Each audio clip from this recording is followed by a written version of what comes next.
knife on the bed, and I think I did it. The Raleigh man accused of stabbing his wife more than 120 times and then blaming the whole thing on cough syrup is pleading guilty. This morning, Matthew Phelps admitted to a judge that he killed his wife, Lauren Hagelmeyer Phelps, last September. That's right. He'll now spend the rest of his life behind bars. CBS 17's Lauren Haviland is live outside of the courtroom with more. Lauren.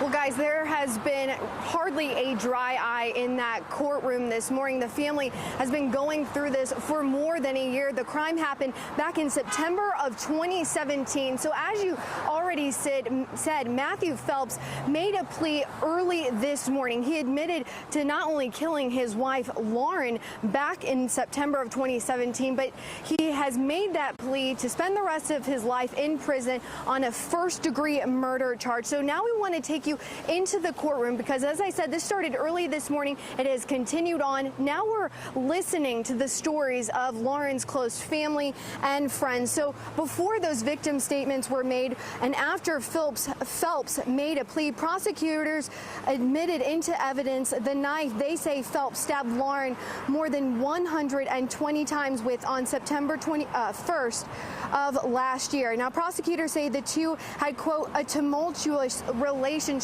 also talking about how they were having troubles with finances, that Matthew Phelps was actually taking some of Lauren's money, spending $1,200 on the week of that murder on Xbox games and iTunes gift cards. So the victim statements that we've been hearing from are from both of Lauren's parents, both of her sisters, and other close family members and friends. We've been hearing stories about how Lauren loved photography, she loved Harry Potter, and she had love for God and faith in God.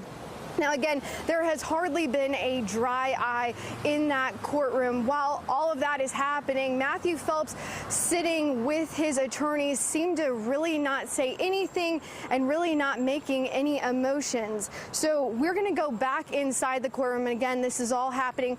I'm going to have another report for you at 12:30.